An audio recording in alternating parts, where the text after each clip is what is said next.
Hello friends, आइए आज हम बात करते हैं हिंदू लॉ से रिलेटेड इम्पोर्टेंट टॉपिक की। देखिए, हमने सेक्शन 8 तक की बात कर ली थी। अब हम सेक्शन 9 की बात करेंगे एंड सेक्शन 10 की।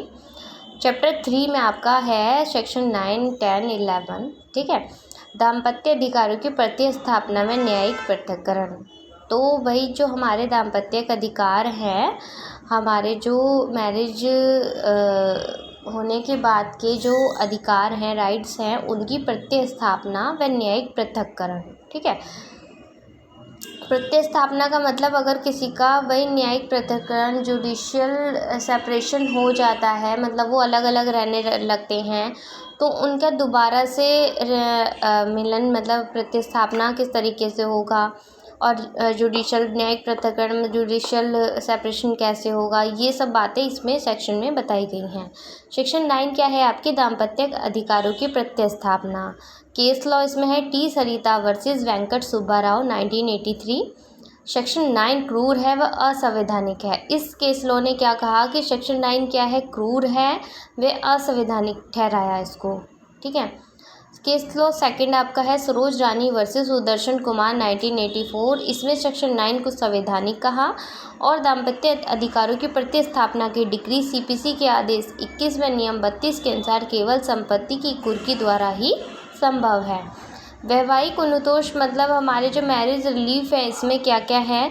विवाह की अकृतता होने पर शून्य है, न्यायिक पृथक्करण होने पर, विवाह विच्छेद होने पर, दाम्पत्य अधिकारों की प्रतिस्थापना होने पर जो मैरिज रिलीफ मिलेंगे हमें, इन आधारों पर मिलेंगे। ठीक है, फिर उसके बाद बात आती है सेक्शन 9 की दाम्पत्य के अधिकारों की प्रतिस्थापना कैसे होगी? जब पति या पत्नी में से कोई बिना युक्त कारण के दूसरे से अपना सहचर्य साथ रहना प्रत्याहार कर लेता है, पीड़ित पक्ष जिला न्यायालय में अर्जी दायर कर सकता है। दाम्पत्य के अधिकारों की प्रतिस्थापना हेतु यदि न्यायालय अर्जी किए गए कथनों की सत्यता के संबंध में समाधान सहमति कर लेता है, तब न्यायालय दाम्पत्य के अधिकारों की प्रतिस्थापना के संबंध में समाधान सहमत कर लेता है। तब न्यायालय दाम्पत्य अधिकार प्रतिस्थापना संबंध में डिक्री पारित कर सकेगा। भाई देखिए, काफ़ी बार ऐसा होता है कि हमारे केस डल जाते हैं जुडिशियल सेपरेशन के या डिवोर्स के, लेकिन स्थिति ऐसी आती है कि जब दोनों पति पत्नी एक दूसरे से अलग रहते हैं, तो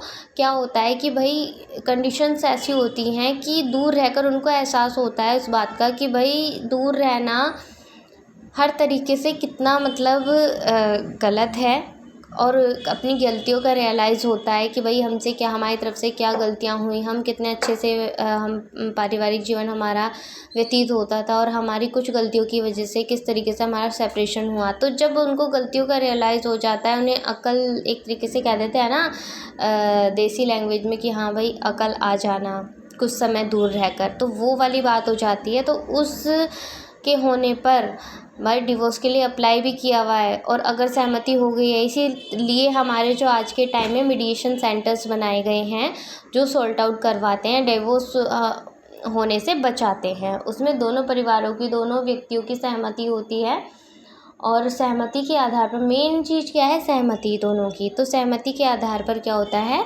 दाम्पत्य अधिकारों का प्रतिस्थापन हो जाता है, दोबारा से वो एक साथ रहना स्टार्ट कर देते हैं। ठीक है, स्पष्टीकरण क्या है? साबित करने का भार ऐसे व्यक्ति पर जो सहचर्य प्रत्याहार करता हो और साबित करे कि वह युक्तियुक्त कारण रखता है। ठीक है, इन दो आधारों पर होता है ये।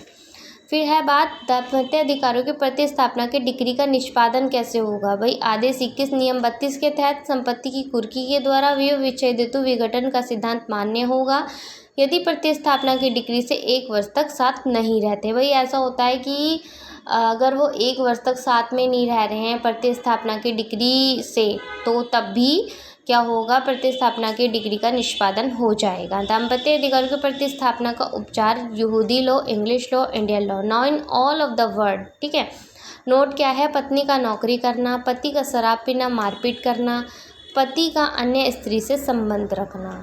ठीक है, अब बात आती है सेक्शन 10 की। सामान्यतः पति पत्नी का पवित्र कर्तव्य है एक दूसरे को सहचर्य प्रदान करें, ठीक, परंतु कुछ परिस्थितियों में ये संभव नहीं होता है। न्यायिक पृथक्करण 2 रीतियों से हो सकता है। सामान्यतः पारस्परिक सहमति से न्यायिक पृथक्करण इस अधिनियम में मौन है। न्यायालय द्वारा पृथक्करण सेक्शन 10 में प्रावधान क्या है? न्यायालय पृथक्करण की डिग्री केवल वैध विवाह में ही पारित होगी। भाई जो वैध विवाह, वैलिड विवाह है, उस पर ही अप्लाई होगी। न्यायिक पृथक्करण का जो अंत है, पक्षकारों का एक दूसरे को सहचर्य देना मतलब मिलन उनका, इस आधार पर विवाह विच्छेद की डिग्री पारित हो जाने पर न्यायिक पृथक्करण का क्या हो जाएगा? जुडिशियल सेपरेशन का अंत हो जाएगा। ठीक है, क्लोज हो जाएगा वो। जो भाई कोर्ट क्या कहती है, इन दोनों को ही एक साथ करने के लिए एक जुडिशियल सेपरेशन का इन्होंने बनाया है कि जुडिशियल सेपरेशन करा जाता है, दोनों को अलग अलग रखा जाता है। फिर उससे क्या होता है, दोनों के विचार जो होते हैं मतलब ऐसा होता है कि उन्हें रियलाइज़ होती हैं, अपनी गलतियों का रियलाइज़ होता है, पछतावा होता है कि हमने भाई गुस्से में गलत डिसीज़न ले लिया है सेपरेट होने का। तो ये चीज़ें जब उनके माइंड में आती हैं तो दोबारा से रिश्तों की गुंजाइश बढ़ जाती है एक होने की। ठीक है, चलिए, थैंक्स।